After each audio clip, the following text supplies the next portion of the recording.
Hello, everyone, and welcome to War of the Stars, a Star Wars podcast. Come to you, as always, from deep within the Outer Rim, far beyond the watchful eyes of the Galactic Empire. My name is John Mark Tolley, and joining me today, as always, are my co-host, Garrett K. Jones. And Brian Karasik. How are you guys? I am good. How are you, fellas? Doing well. Fair admittedly. I've been clearing out the closet of old collectibles, so I got BB-8 over my shoulder here, keeping me company. All right. Well, this week is our fourth week, and so that means it is our movie review. And today we're going to be reviewing our first animated movie. In fact, I think our only animated movie that we're going to be reviewing, the Clone Wars movie. The Clone Wars animated movie. That for a while was the first theatrical movie that this was before the sequels, before the sequel trilogy. This was it. I went and saw it in costume, but I did not enjoy it. And that's what I wanted. I think we should talk right now is this, it gets a lot of hate. I think this. Do you think this was the first time where you saw that, where you started seeing that of, hate? I mean, we saw it with the prequel trilogy, but no, I remember people mad at Return of the Jedi, where the Ewoks being too cutesy and all the stuff in Jabba's palace being, and then just a million toys. The same cynical people are gonna be cynical about whatever. My problem with the Clone Wars film was I'm just not its audience. And I'm first to admit I was slow to come on board the Clone Wars entirely. I didn't much care for the animation style. There's some characterizations that I didn't really appreciate. I was not a fan of Ahsoka at all. Yeah, we'll get to all that. I think part of it is, and I was thinking about this earlier today while I was at work, kind of thinking about this, is we just come off of watch of the Clone Wars shorts that had come out right before that, which were wildly popular. I've already stated my opinions on those, which are controversial. I didn't care for those. That's just my own personal opinion. But I think a lot of people looked at it as like, wait a minute, that's not Clone Wars. That's not what we just saw. I think there was a lot of fans. You had that. It's not that. There was a lot of fans' first taste of not this, now that. Yeah, it was that, and the fact that, like you said, this was, I think, even more than what the Clone Wars would become.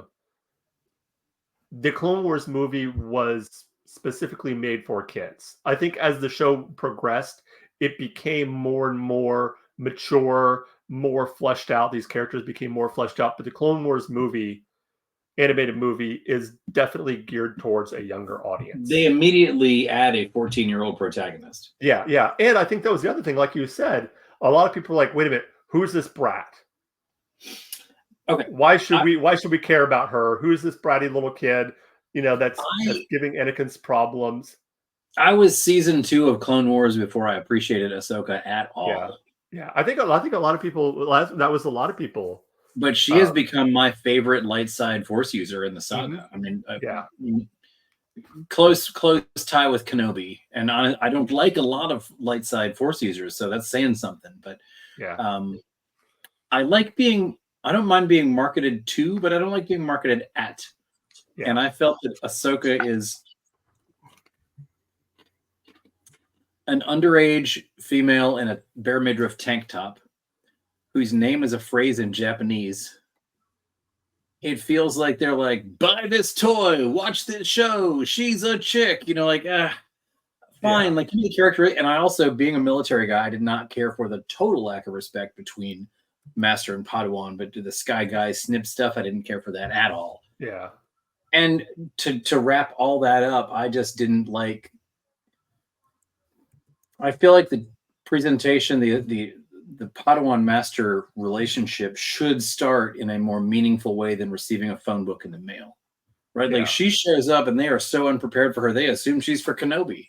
And now that is a funny moment when she's like, I'm at your service, Master Kenobi, but I'm afraid I've been assigned to Master Skywalker. And they both do this big, what? It's a funny moment, but it's hard for me to imagine that every Padawan relationship is handled in that way. And it was a bit of a letdown. I wanted to see more of a bond between the two instead of here's your package. And like, I didn't even order this. Like, well, she's off my hands now, out of here. So yeah. The one thing I did like, I came around to it, fell in love, big fan of hers, but not at first. Brian, one thing I did appreciate that we see dividends later on in the Clone Wars is the beginning of the relationship between Rex and Ahsoka. Yes. And you see the seeds of that planted at the very beginning of that, that relationship. That is something Clone Wars did for me. I did not care about troopers at all. Even in like original trilogy. White suits, get them out of here. It really built a character behind the armor mask, and I can appreciate that. Yeah. Garrett, what about you? What was your initial thoughts on the Clone Wars? I'm kind of like initially when it came out. So like when I saw it, I was in college. I went to go to the theater because it came out in the late summer, right before I went back to school for my last year. And like I didn't necessarily care for the animation, but it wasn't terrible. Like my preference, I prefer more 2D animation styles. I know that a lot of computer animation is being used to do that cell animation now, and I don't have a problem with it. But this, I don't know. It just like the character. I don't know. I just didn't care for necessarily some of the initial designs, but as it gave way to the series itself, I liked the series. It was fine. The problem I had with it was it felt like an unnecessary plug for an animated series. Like I get that this was supposed to be the thing that bridged Star Wars for a new younger audience and trying to get them into a new animation series that was supposed to bridge the gap, the chronological gap between Attack of the Clones and Revenge of the Sith. But it felt like, I don't know, it just seemed like an unnecessary push because at that point Star Wars was still riding, a 3-year high from the last Star Wars film. Star Wars was still doing pretty well. I mean, you had a huge video game adaptation with The Force Unleashed it was a huge game seller for a lot of console players. And I will always come back on that hill and die on it. Yeah. But it felt, I don't know, it just, a whole episode on video game. It was just a really long cartoon episode. And then and then just 2 months later, because I take that back, less than 2 months later, because this was released in the United States on August 15th, 2008. And less than 2 months later on October 3rd, we have the premiere episode of the series on Cartoon Network. And it feels like they took 3 episodes, cut out all commercials because you could see where the cuts would be. They left the commercial breaks though. Yeah. And like, it's like, just let the series stand on its own. If it does well, it does well. If it doesn't, so what? Okay, cool. But like, they didn't do that. So when we got the season premiere in October, everything was really confusing because it's like Ahsoka's not in it for the first few episodes, and like none of the episodes are taken in chronological order until we get to season 3. 3, yeah. I was just looking at that to watch it in if you want to watch it in chronological order, you have to do 2 episode seasons of the first episode. 216, then 116, then Clone Wars, then season 301, 303, then 101 is when you get to season 1. So it's just very, very complicated. Read this comic book, and then you have to play three rounds of this video game. Yeah. Yeah, it was just very. Yeah, it's it's really confusing, and none of it really falls into proper chronological order until midway through season 2. Yeah. Because you're jumping all over the dang place, and Yeah. it felt like I want to kind of be in the writers' room and the producers' room and be like, and just be a fly on the wall and be like, what the hell are you guys doing? Yeah. None of this makes any sense. Yeah. Well, and I think a lot of it was, I mean, this other than like I said before, the shorts that they did with Clone Wars, this was really their the Lucasfilm's first foray into animation like this, where it was like a true animated show that they were doing. So I think a lot of it was just no. I mean, we had droids and we had Ewoks back in the 80s. Yeah. And I mean, granted, those were lackluster, and to be honest, I never saw them until they were on Disney Plus. No, I could never find them. Yeah, but nothing to this scale. And I think a lot of it was, them, just saying like, I don't know if it's let's see what works, but it was kind of, they were kind of trying something new, and one of the things I think that worked well for them is they had an amazing vocal cast. I think that's one of the things that sells the series, that sells this. Mm-hmm. Like, I mean, you had returning actors like Anthony Daniels and Christopher Lee and Samuel L. Jackson reprising C-3PO and Tyrannus and Mace Windu respectively. But like Matt Lanter, I've seen him do live action. I've seen him in doing his voiceover work, and he's a phenomenal actor. He does a great job. I think he probably does a better job personifying the Clone Wars era version of Anakin, probably better than Hayden Christensen did at the time. Having Hayden Christensen come back in the Ahsoka series and seeing him in Obi-Wan, I think he's matured into the role a little bit better because he's dealing with slightly better dialogue. Mm-hmm. But I mean, like James Arnold Taylor, like if you had played the audio recording of Obi-Wan Kenobi from the Clone Wars side by side with a clip of Ewan McGregor, I would have sworn up and down that it was Ewan McGregor in both. Yeah. I mean, as far as Matt Lanter goes, I've said this before, but there was a time where when I would see think of Anakin, it was his voice that would come into my mind. Like, just because I'd heard it for so long in Clone Wars that I connected that voice with Anakin Skywalker more than I love the Star Wars audio voice actor cast. Are you guys familiar with Mark Thompson? He does a lot of the audiobooks. Yeah.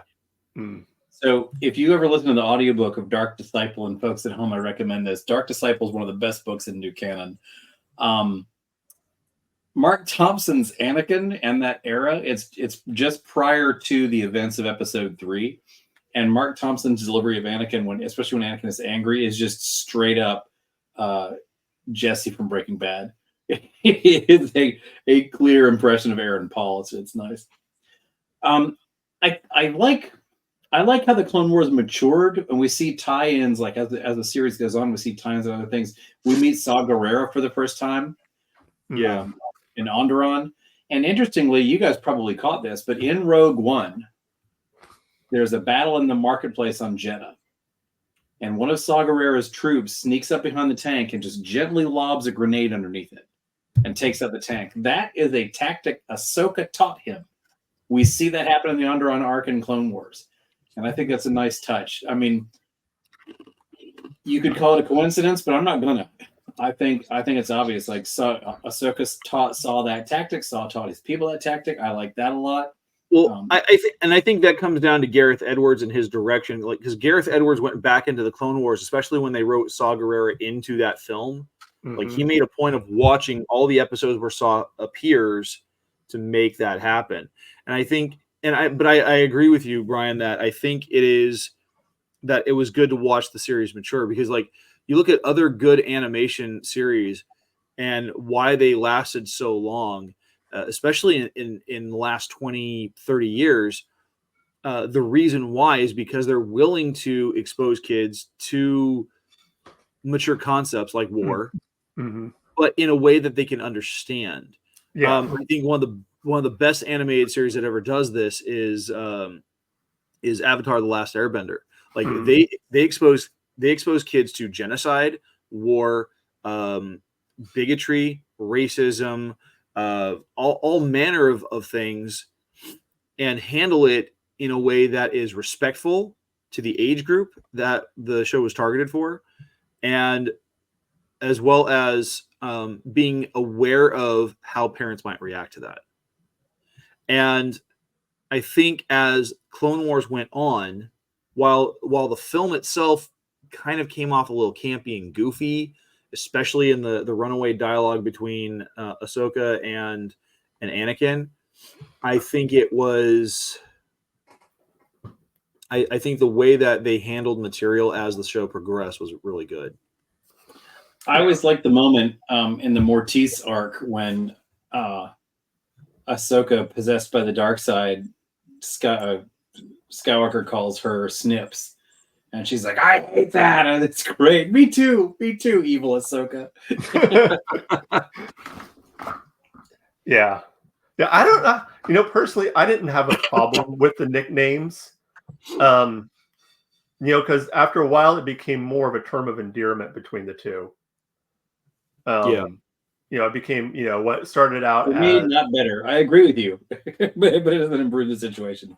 And you were talking about about you know, that kind of, you know, relationship between master and apprentice when they first start going. But you saw a little bit of that even between Anakin and Obi-Wan, where Anakin would be very disrespectful towards him. It's personal. It's not an objective. I agree. I'm in the minority on this, but I just didn't like it. I wouldn't allow it in someone who was subordinate to me in the Navy. I wouldn't offer it to somebody who was senior to me in the Navie. Yeah. And I didn't like it in the Jedi. And frankly, I was primed to not like that show anyway. I went to see that movie like it was homework, and it, like I said, it took me a little while to get on board with the video and the animation style. I saw a lot of people say like it looks like a video game outtake scene, and it kind of did to me. But yeah, the storytelling won me over. By mid season 2, I was watching that show religiously. One of the things that I think really that I really liked about the film, story-wise, is that like throughout the majority of the franchise, we get this idea that the Hutts are they're awful, they're gangsters, they sell slaves, what have you. They talk about how monstrous they are. And Jabba the Hutt he's a monster for sure, yeah. Especially like when you get to just how cruel he was in Return of the Jedi. But like in this, I hate to use the phrase humanizing, but it does humanize the Hutts because Jabba was really worried about his child, and the fact that he was willing to collaborate, whether he wanted to or not, or whether he intended to or not, with the Jedi for the rescue of his child. I think it shows another side of him, another facet of this character that has been. I like that too. Well, I mean, if you look at the Hutts as a Star Wars equivalent to the Mafia, where the Costa Nostra, the Mafia, whatever you want to call it, doesn't exist. Are you saying Italians are big and slimy? Because no, never. I'm joking. Is everything. Yes, joking. But that, I mean, the family dynamic of how important the family is and everything like that, and you put that on the Hutts, it makes sense that Jabba would very much want to protect his family, because not only is it his blood, but that Stinky is potentially the person who will take over the family when Jabba. ever see Jabba's progeny in the saga after that arc? No. No. You know what? Let me find out. Hold on. I'm looking. And I think we need to address Garjula the Hutt. Who knew Truman Capote was in Star Wars?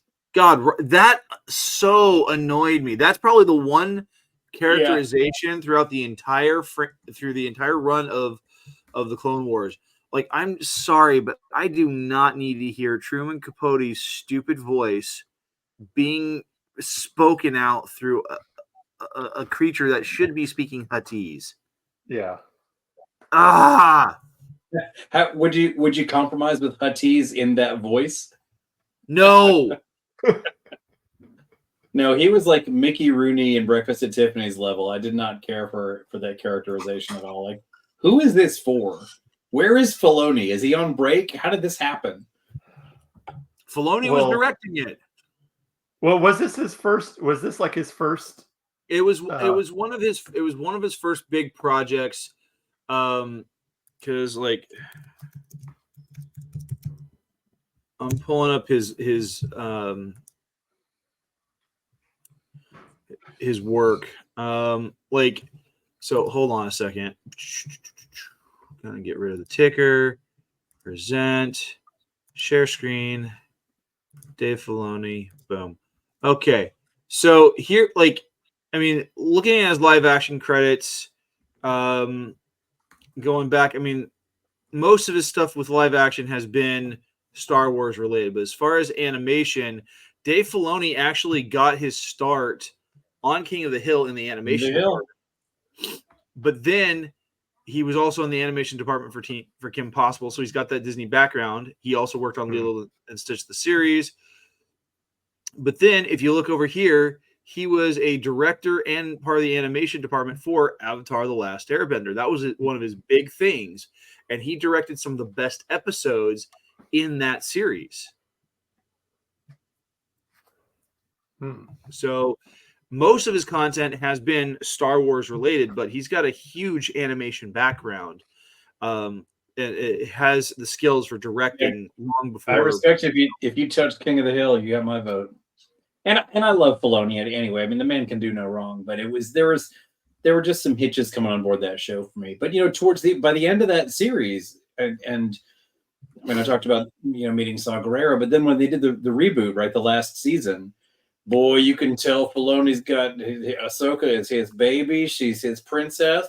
When she shows up and fights Darth Maul, that is some of the best lightsaber fighting I've seen on screen, live action or animation.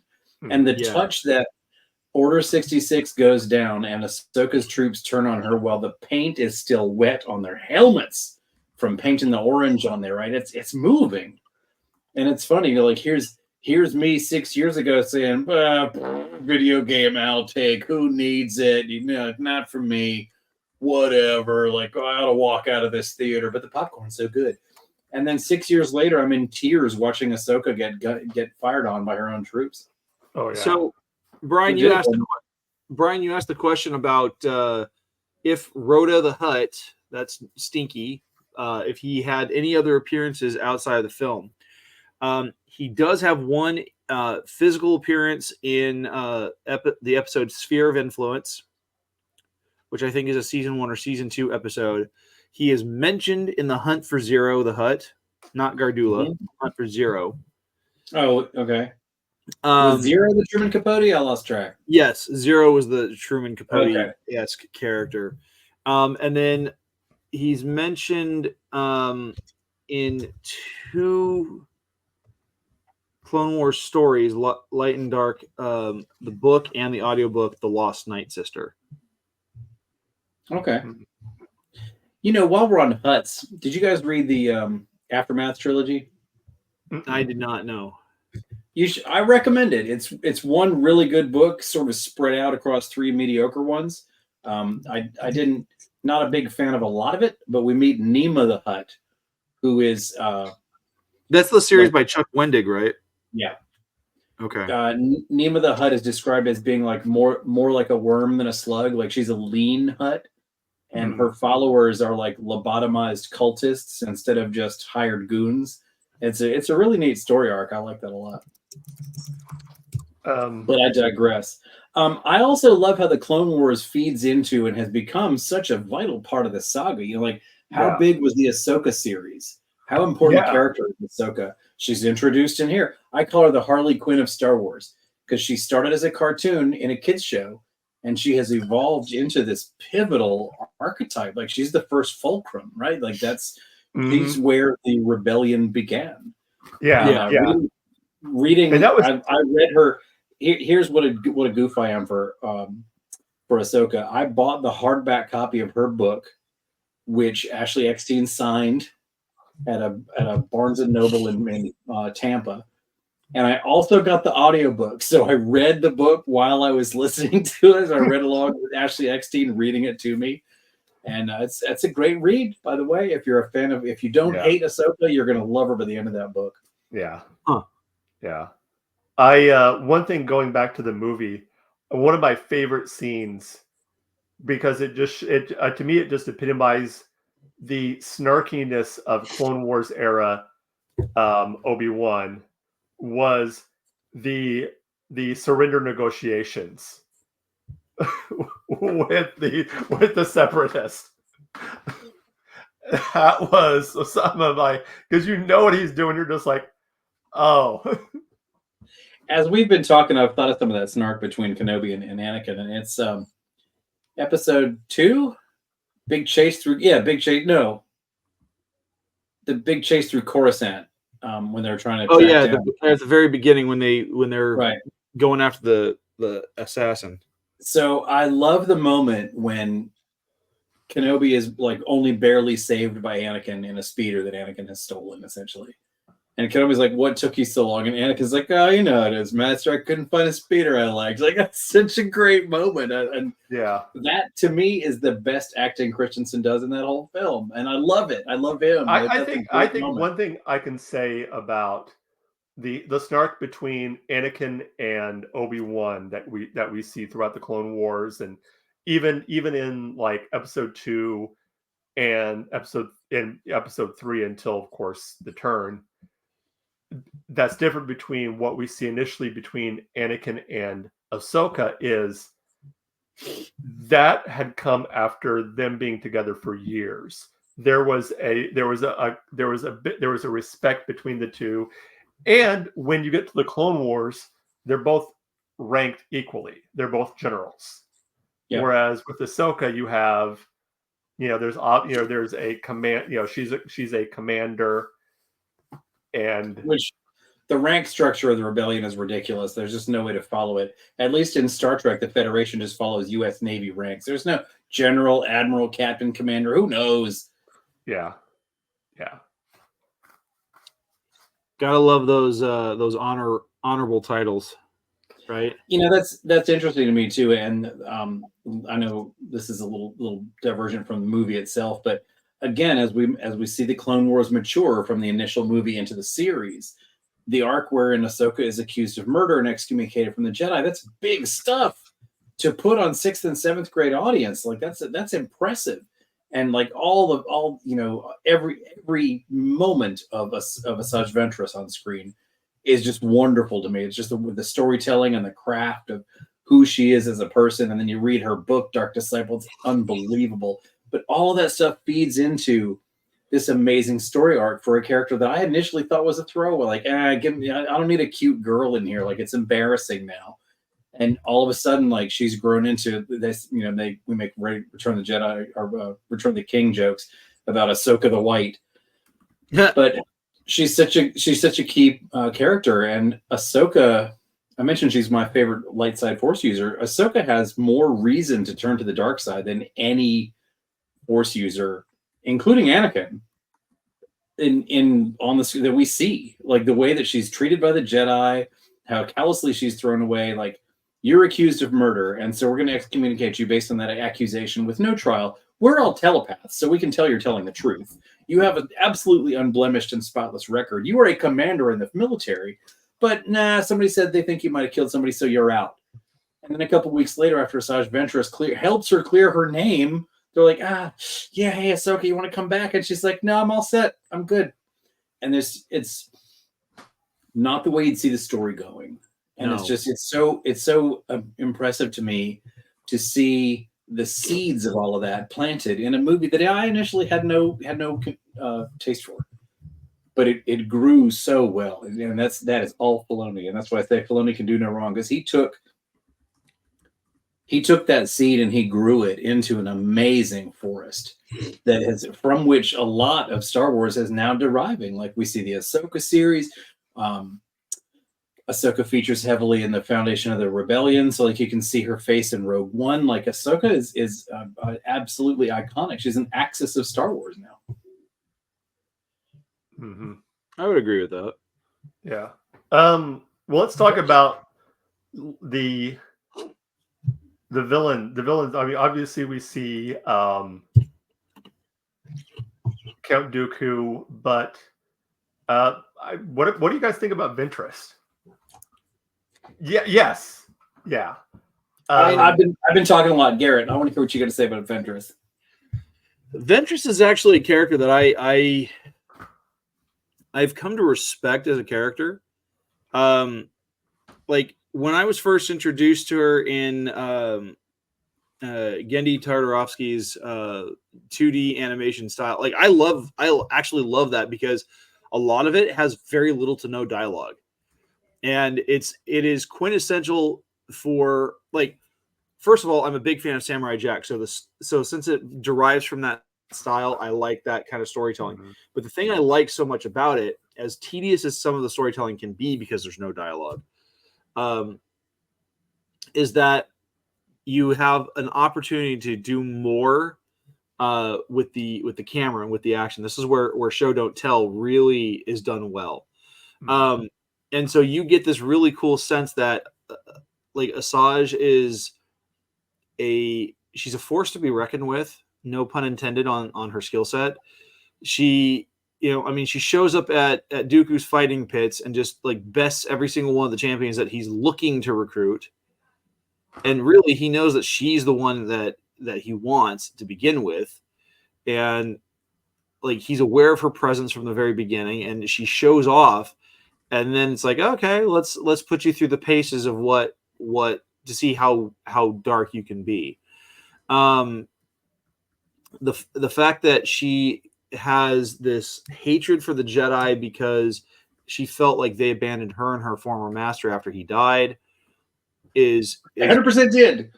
Yeah, she's absolutely right. It's brilliant character development. The fact that she learned throughout the course of the Clone Wars learns to trust the Jedi, specifically Ahsoka, is a beautiful, it's not even redemption, but it has the makings of a redemption arc. Yeah, it's more character growth than most protagonists get. Yes. The other thing I like is going back and looking at her in the graphic novels and the comics that Dark Horse put out during this time. Like, she has some really cool and very nuanced like development. Like there's I hate to use this phrase, especially in reference to a fictional character, but like there's something kind of like sexy and alluring about her. Like, don't get me wrong, I'm not a fan of the bald head, but like she grows it out, Dark Disciple. Yeah, that's true. She does. Yeah, I think that's one thing I noticed, especially when it comes to the animation style. You're talking about the 2D Clone Wars series compared to was how, like a character like Ventress, the way she was drawn in the original 2D version, it's very striking and very much sort of like, whoa. Like, she wasn't very alien. Yeah, not drawn to be very attractive, but then you see her in the Clone Wars and you're like, oh, you get that initial, like, not necessarily like in a creepy way, but like it was completely different look. And like you said, to be very, attractive and. Well, and there's something about the character, even in the graphic novels where she's a very seductive character. Like, you can even he flirts with Kenobi through every duel. Oh yeah. I mean, she's completely flirting with him the entire time. And I know part of that it may be to get him off of his try and psychologically to get him off his feet. That's something. It's kind of a fourth wall breaking theory, but I like to posit that Asajj Ventress is perhaps the most talented duelist we see on the screen. And now the reason for that is that she is the main protagonist or main antagonist of the Clone Wars series. But because they have to keep her coming back, she faces Kenobi and Skywalker 2-on-1 dozens of times. And she gets away. Like, she's never captured. She's never killed. Maybe not never, but like, she isn't captured or killed. No other character on the dark side faces the two of them together more than once.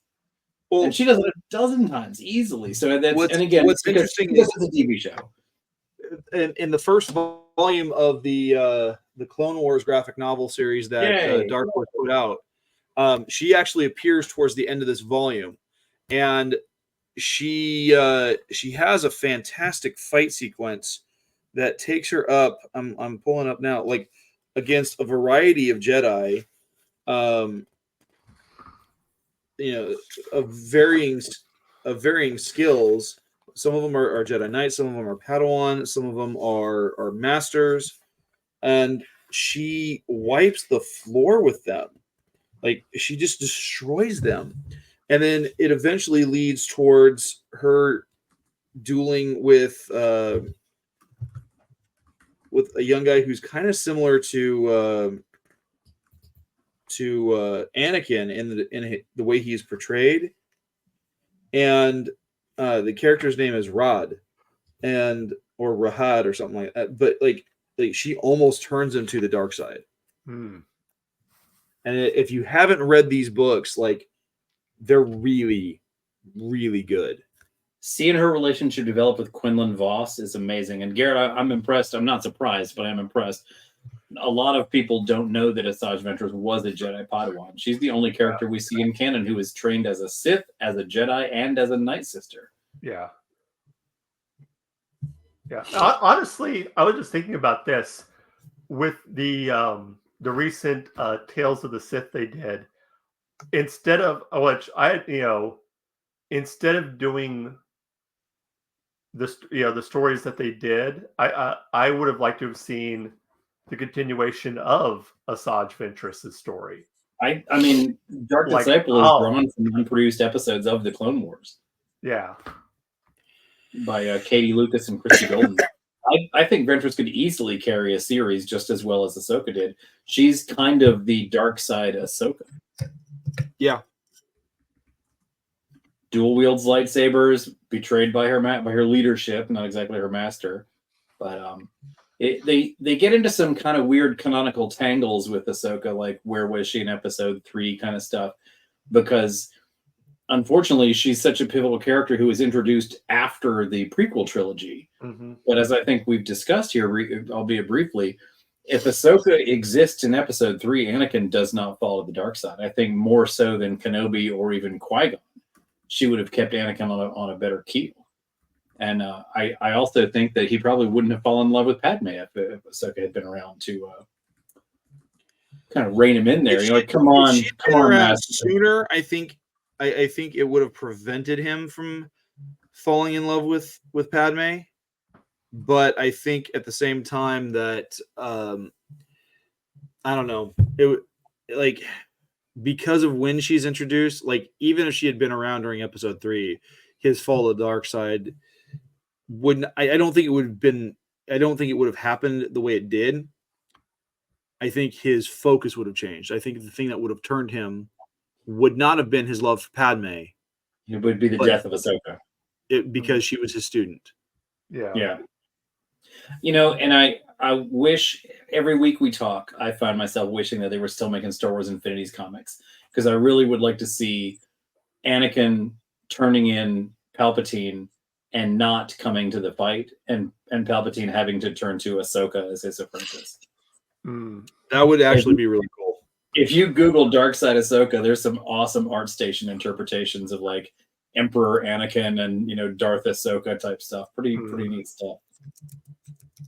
But yeah, just I think the Clone Wars, despite And I'm by far from the only one who didn't care for it, but I really think more people liked it initially than not. But despite what I thought to be an unimpressive start, that show gave us my two of my absolute favorite characters in Ahsoka and Asajj Ventress. So I think it's a great movie even in hindsight. I didn't like it in the theater. I love it now just retroactively because of what it brought us. I think that's a fair assessment. Mm-hmm. I made a meme a long time ago of a Ventress and Ahsoka dueling, and I called it the battle for most fan service. Battle for the title of most fan service. Winner faces the reigning champ, who of course is Darth Talon. Yeah. I just started to call her Darth Fen Service. I spell it SERVUS, Darth Fen Service. Come on. Hey guys, I've noticed that not enough lingerie models are doing cosplay at our conventions. How can we fix that? I have an idea. Anyway. Google, folks at home, Google Darth Talon if you're not familiar with the character, but leave safe search on. I'm very familiar with Darth Talon. Oh, I know you guys are. Yeah. I made a fake. I like to make album covers as the Star Wars characters have musical careers, and Darth Talon's solo album was called "Serve the Dragon," which I think that's a deep cut to a reference to Darth Crate. That's cool. I'll send you the picture, Garrett. I'm pretty proud of it, honestly. All right. Well, I think that will wrap things up for this week. Yeah, I think overall, Clone Wars, the Clone Wars movie was a movie. It exists. It exists. That's a very popular yellow cartoon family has a story at the end of which you're like, I don't know what the lesson here is. There's no lesson. It's just a bunch of stuff that happened. Yeah. Pretty much. But no, it has become way more significant than I thought it would. Mm-hmm. And it's given us a great deal of material from which movies are still feeding. Yes. Absolutely. I don't know if I'd watch it again, but I am very, very impressed with how things have come. Yeah. I think that's fair. Yeah. All right. Well, Garrett, why don't you kick things off, telling the folks out there where they can find you at? Yeah, well, you guys can find me on Instagram and X at GKJ_publishing. On those platforms, I talk about my books, the Archives of Sync Ran. There's 5 books in that ongoing fantasy series. And then I also talk about my show, The Right Way, on YouTube. You can just Google GKJ Publishing, or you can go on youtube.com, type in GKJ Publishing. I've got season 7 coming up in about a month and a half. I'm really looking forward to that. I've got some great interviews, great content coming up, and yeah. All right. What about you, Brian? You can find me and my colleagues at the Sith Library and Archives on Facebook, where I post as Darth Corrosis, which, as I'm fond of saying, is the only thing I made up in 8th grade that I still like. We collect a variety of Sith-related art, discussion, jokes, humor. Stay tuned in Easter. I post a Darth Maul meme I get reported for every year. I'm hoping it's gonna be 9 for 9 this year. All right. And as for us right here, you can find us. Of course, you can get a hold of us by our email, warthestars1@gmail.com. Our Instagram is @war_of_the_stars1. Did I get that right? I think I got that right. Our X handle is @warthestars1. And of course, YouTube at SWChild, which that will be changing soon. My mind went blank for a second. What else do we got?